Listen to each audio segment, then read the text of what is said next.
We have reshuffled and even impeached some people from this government, thinking that they were the problem.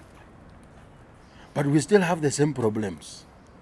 We have only one person who has not been impeached, and he has not been reshuffled, and it is the president. Osora sidhani anaweza tutishia. Unatishia watu ambao wanaandika their own eulogies before maandamano. Somebody who pays deposit for his funeral charges at the mortuary. They need to understand that they are dealing with the young people who have been suicidal at some point in their lives. So they have nothing to lose. Some people are so frustrated that they are looking for an opportunity to cry. So ukisikia kuna maandamano unafurahia, unaenda mahali kuna tear gas so that you can cry without being judged. Unalia karibu na tear gas. Watu wanadhani ni tear gas, lakini wao nakumbuka uko na watoto wawili, hawajakula, hujalipa rent, vitu kama hizo. So let them look for the things that are pushing the young people to the streets. Otherwise, telling people not to come to the streets, it's like broken diarrhea by stitching the anus. It cannot happen. Unaamuka tu hivi, utake maneno mingi, unastukia Nelson Koecha anasema shoot to kill. Unaamuka siku ingine, hauna mambo mingi, unastukia president anasema piga watu marisasi ya miguu. Najua mimi uwanga na suspect kwamba every statement RUTO uwanga ana make, anakuanga anatafuta biashara mahali. So hii statement ya kupiga watu risasi ya miguu, could it be akona order ya wheelchairs anataka kuuzia wa Kenya? Because why else is he ordering Kenyans to be shot for doing things that are constitutional and their rights? Do you think you are doing the right way, maandamano, demonstration? Why tell me which other way do you want us to do it? Ukiangalia hii maandamano mnafanya kuna uwizi sana. And I think inamaanisha serikali imeshindwa na kazi. Mbona mwizi anaiba na polisi wamejaa huku na wamshiki? Why are the police not arresting thieves? Have they arrested even one? Is it because thieves are so clever that the police cannot even catch one of them? These thieves are stealing during daytime. And we have not had a thief nursing gunshot wounds in hospital. The only people in hospital today are unarmed protesters. Goons and thieves have not been arrested. Do you know why they have not arrested goons? Mm-hmm. Because they are doing what the government is doing. The government is looting, the government is destroying, it's stealing. That's what goons are doing. You want to say the government are sponsoring goons in the Yonekane? If they have not sponsored the goons, let them arrest them. They have the power, they have the means, they know the goons. We can show you their pictures. We know them. You know, I am hearing very lame accusations against the opposition, that the opposition are the ones planting goons. Yeah. Tell me, if the opposition is powerful enough to pay police to work hand in hand with armed goons, is it now to mean that the opposition is also paying the police to be complicit to that crime? Because, for instance, June 25th in town, there was mass looting downtown. Yes. The looting took hours. No police officer came to stop the thieves from doing what they were doing because they were following the script they had been given by the same government. The people who are being shot left, right, and center are the people who are unarmed. Today we have a young lady called Bridget who was shot in her father's living room. Was she protesting? No. But she's now dead because she was shot. The people who are being shot are not thieves. Thieves are being protected. So, hii serikali, ndugu yangu, nasikia president akisema enough is enough. Sisi ndo tulisema enough is enough. Enough with the killings, enough with the pilferage of public resources, enough with the lies from government officials, enough ineptitude, enough cluelessness. Jana president anasema ati enough is enough. But ukiangalia constitutionally, Yes. mtu anatolewa kwa power through voting. Can you just wait that in 2027 you do We this? had a social contract with this government when they were voted in for specific services they should deliver to the people. When the people feel that the government they chose is not serving them, they have every right to terminate that contract. In the event that the government you voted for is very unpopular, it has turned itself into a terrorist unit against its own people, what other option does the people have? It's to revolt. It's still very constitutional. You know, the Constitution only tells us how we should exercise our power indirectly. Like through choosing representatives, elected members. But the Constitution does not highlight how we should exercise our power directly, which gives us room to do anything in the name of exercising our power directly, including we can even decide to ban State House. There is no law that stops us to do that. Banning State House. Yes, if the people decide to do that, it can happen. It is exercising our power directly.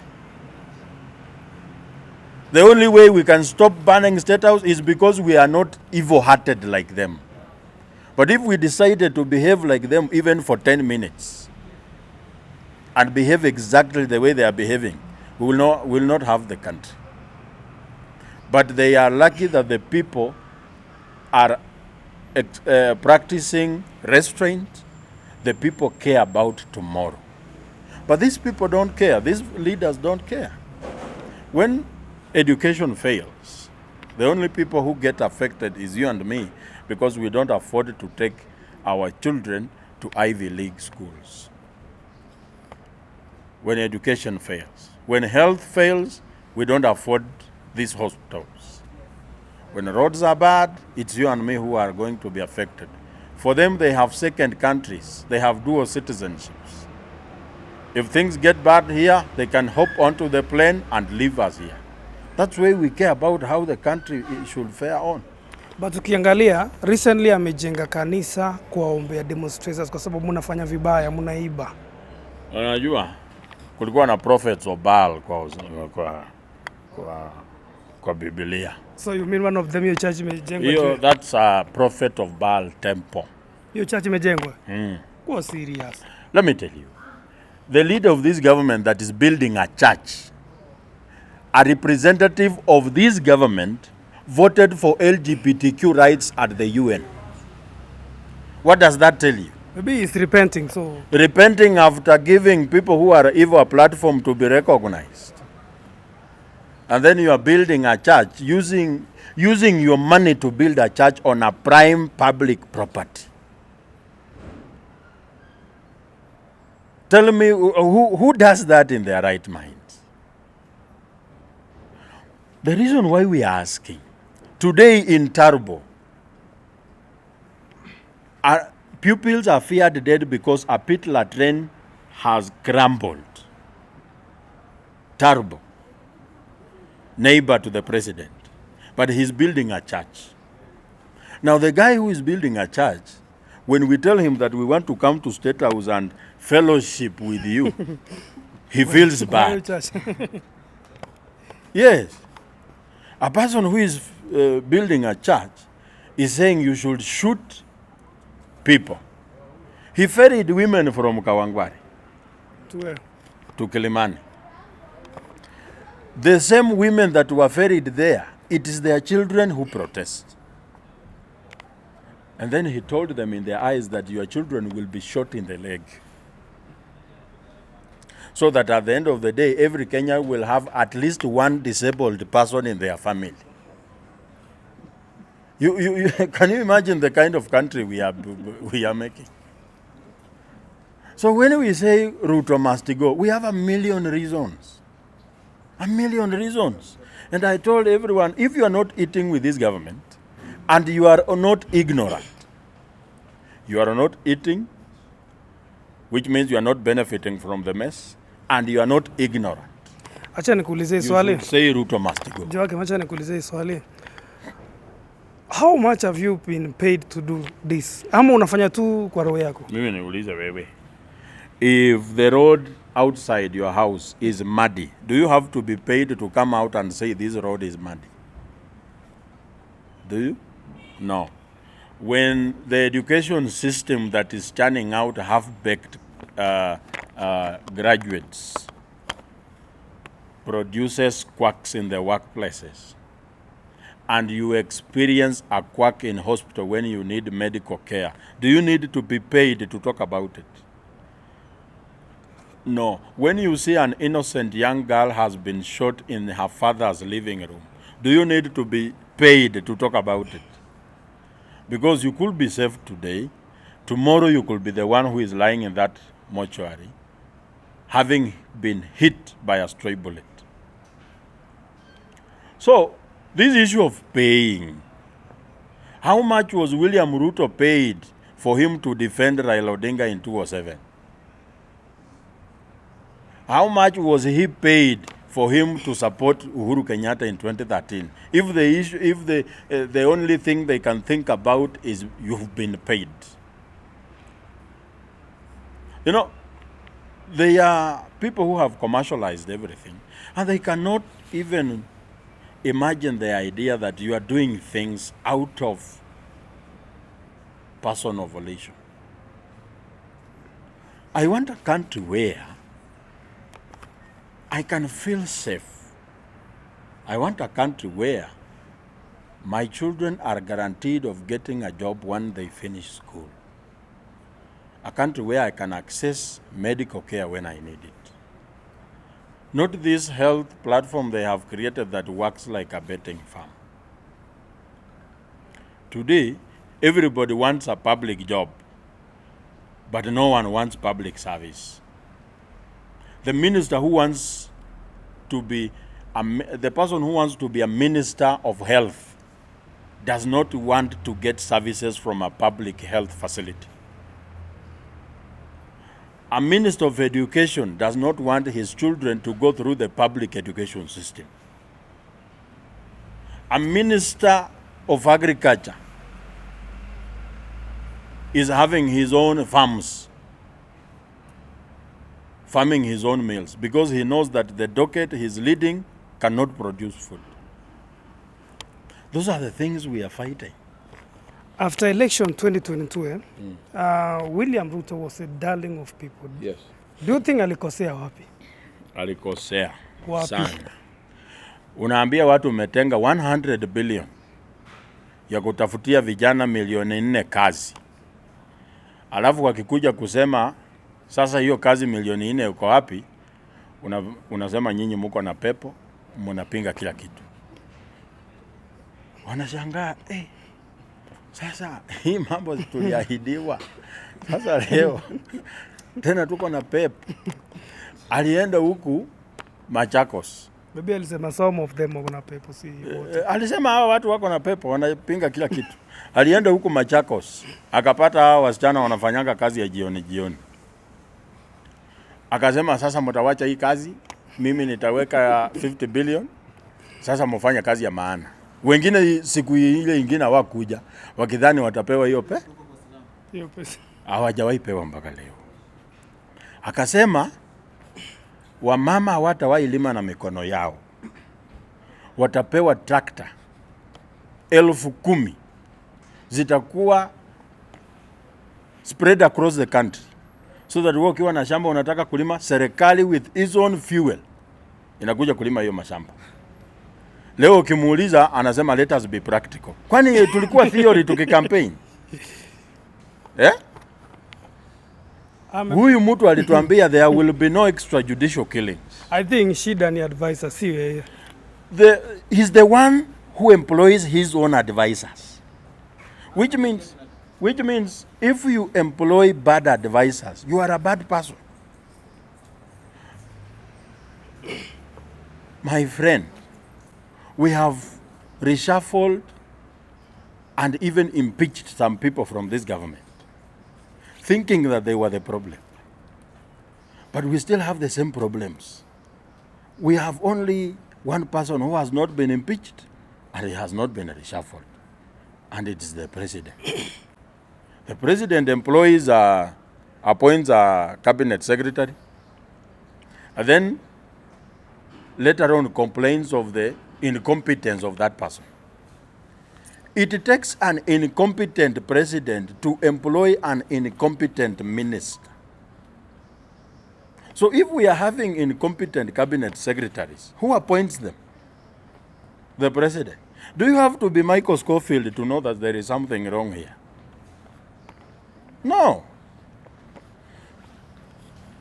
In the direction of making everything work, first step is getting William Ruto out of that office. As far as he continues to hold that office, nothing can work. But Raila Odinga, Yes, alisema William Ruto is the best performing president by now. the Hadi best. akajoin akuwe broad-based government kwa pamoja. I don't remember Raila saying William Ruto is the best, but I remember Raila saying even if we give William Ruto 100 years, he will not perform. But he's working together. Yeah, it is the same Raila Odinga who came up with the idea of IPPG in 1997.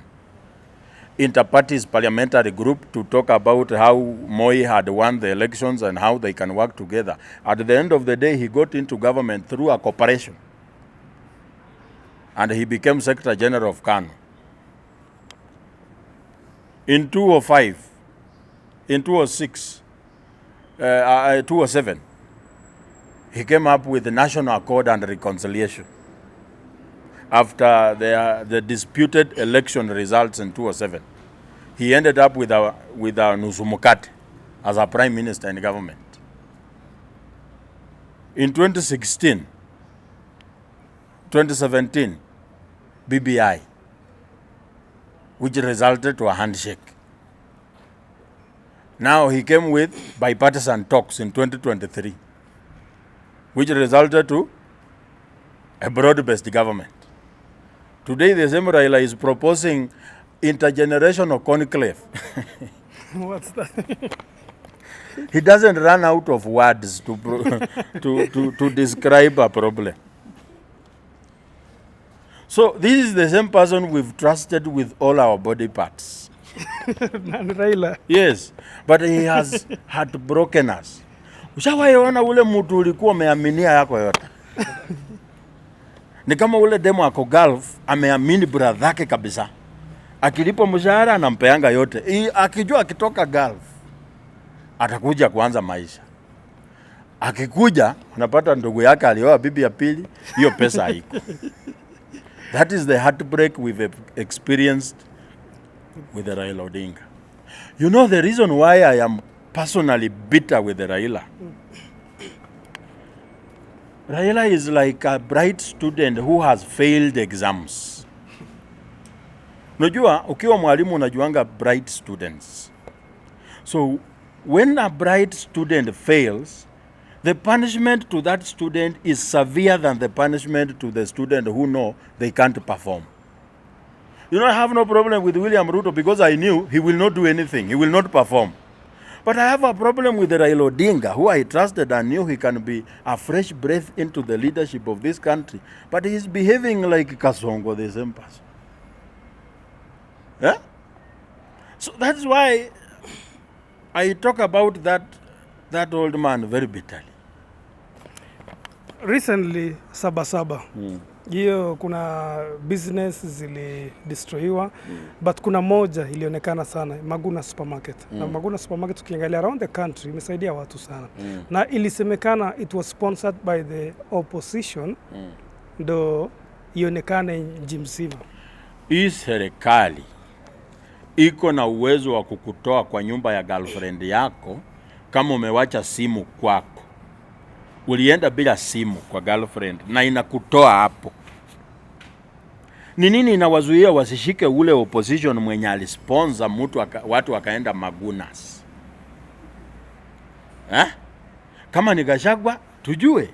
Pia mimi naweza taka kujua who is that in opposition mwenye anafanya mambo yenye tuna fight. That member of opposition who should be my ally in fighting for good governance but went ahead and sponsored the goons. I would like to know them. The only people with the capacity to sniff that person out is the government. Do you know why the government is unwilling to do that? Because they are the ones who orchestrated the whole thing. The whole of it. That's why you see every person in government, all of a sudden they are very caring. Oh, businesses were looted. Oh, properties being destroyed. But they are not talking about bodies lying in the streets. We are talking about 50 billion property that was looted, but we are not talking about 30 lives that were lost in Sabasaba. Life is sacred. Today they are shouting, shoot to kill. Wacha nikwambie, Mungu alalangi Kayole. Hao watu wenye wanasema sijui shoot to kill, mmoja wao ndiye tutazika tu hivi karibuni. Watapigana marisasi, wanakosanaga na madeals huko za matenda. You will come and tell me.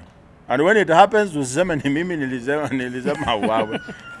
Because you cannot wish death on people and expect God to bless you. Ukimalizia, yes. Unakuanga vocal sana bunge la mwananchi. And recently umejaribu kuongea ni kama unakuwa sideline, watu watakangi uongee kwa sababu vitu na make. Does it mean the government wamenunua bunge la mwananchi pia? Kama wananunua parliament kabisa yenye mtu akona degree law, akona degree 10. Tom Ojienda is a professor of law, ananunuliwa. Bunge la mwananchi ni nini? That's why nakujanga hapa naangalia na unaona wameinstall somebody calling themselves speaker, nini, they have paid a few goons to make noise. You see? Because they cannot win the war of words. You do not fight logic with violence. You fight logic with superior logic. And because they know they cannot fight my logic, they resort to violence. And are curtailing me from accessing the areas where I can talk to people. But this is a digital era. I can even stand in my bedroom just before a camera and talk to Kenyans. So they have not achieved anything. But as far as I'm concerned, Bunge la Mwananchi will continue to advocate for Kenyans. Na vile vile, wabunge wamekuwa na wasiwasi. Vile nilisema, we will occupy their houses. Nataka niwakumbushe kama wanasahau. Tutakuja. Lini? Hiyo kwanza tukiwaambia watalipa rekes code. Waja tusiwaambie. Wataamuka tu wapate watu 1000 kwa kila mlango ya mbunge. Hawajakuja kufanya fujo, kukula. Because they need to help us fight this president. See, they are saying the regime, we need to impeach the president constitutionally. So we are forcing them to do that. And we are actually, if they don't, we are actually going to make sure that no member of parliament can go to their constituency. The ground will be very hostile. Wataishi kwa Airbnb hapa vile walikuwa wanaishi after finance bill 2024. Because ukienda tu hivi ukionekana kwa matanga, wanawachana na marehemu kwanza wadili na wewe. Probably when mnapanga lini? Hatuwezi sema. If sayo kiakewa 10 million kwa meza, just one thing yenye RUTO amefanya yenye imekufurahisha. Unajua? Uwekewe 10 million kwa meza. Niseme chenye RUTO amenifurahisha naye. Wacha nikumbuke. Amefanya nini? The biggest thing William RUTO amefanya. Affordable housing. Wacha mimi niseme.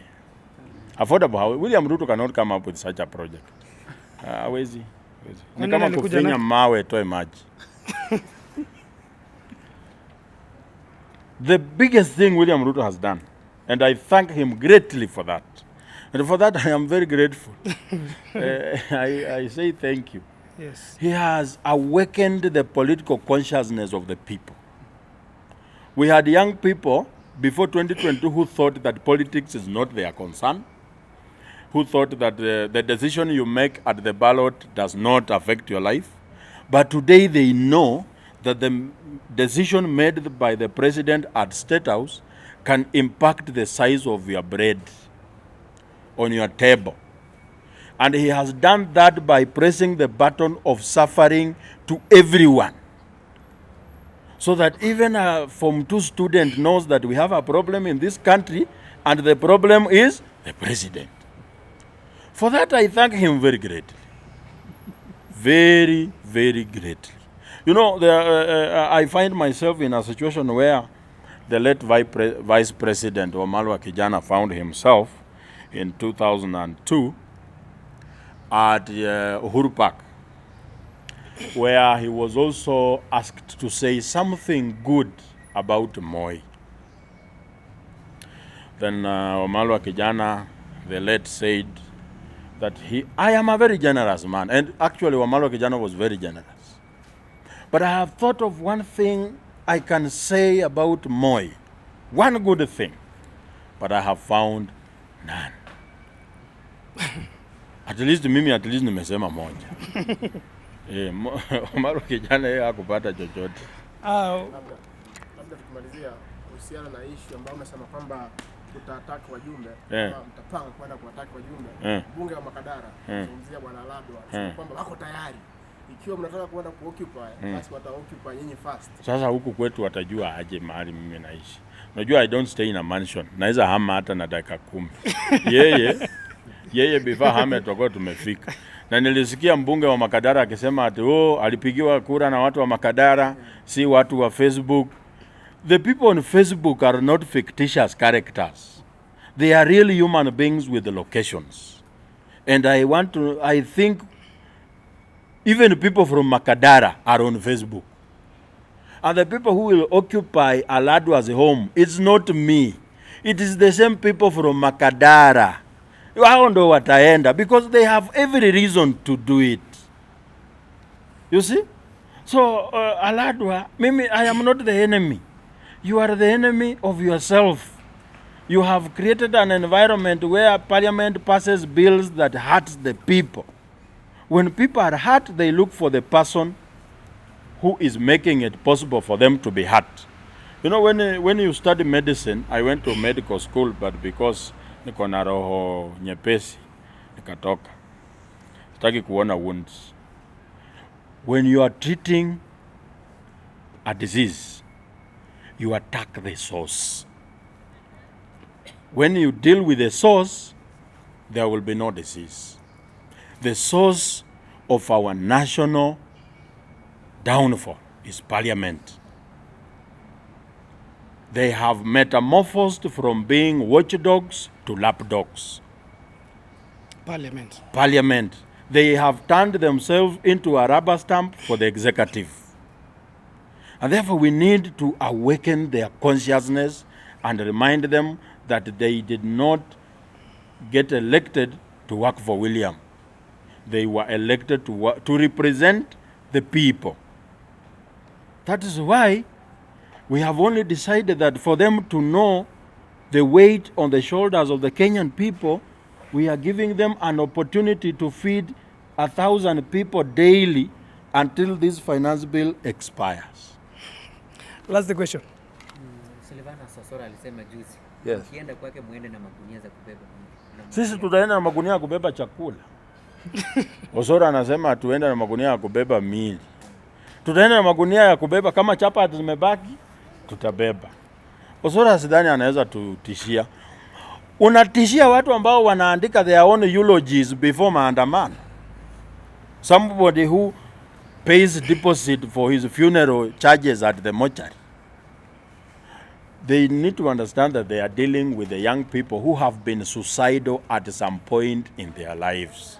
So they have nothing to lose. Some people are so frustrated that they are looking for an opportunity to cry. So ukisikia kuna maandamano unafurahia, unaenda mahali kuna tear gas so that you can cry without being judged. Unalia karibu na tear gas. Watu wanadhani ni tear gas, lakini wewe unakumbuka uko na watoto wawili, hawajakula, hujalipa rent, vitu kama hizo. So let them look for the things that are pushing the young people to the streets. Otherwise, telling people not to come to the streets, it's like broken diarrhea by stitching the anus. It cannot happen. 2027 takuwa kwa ballot. But that bridge we will cross it when we get there. Nilikuwa nimesema Kandui, but vile watu wa Nairobi pia wamesema nisiwaache. So I will have a decision to make when that time comes. Thank you very much. All right, thank you so much.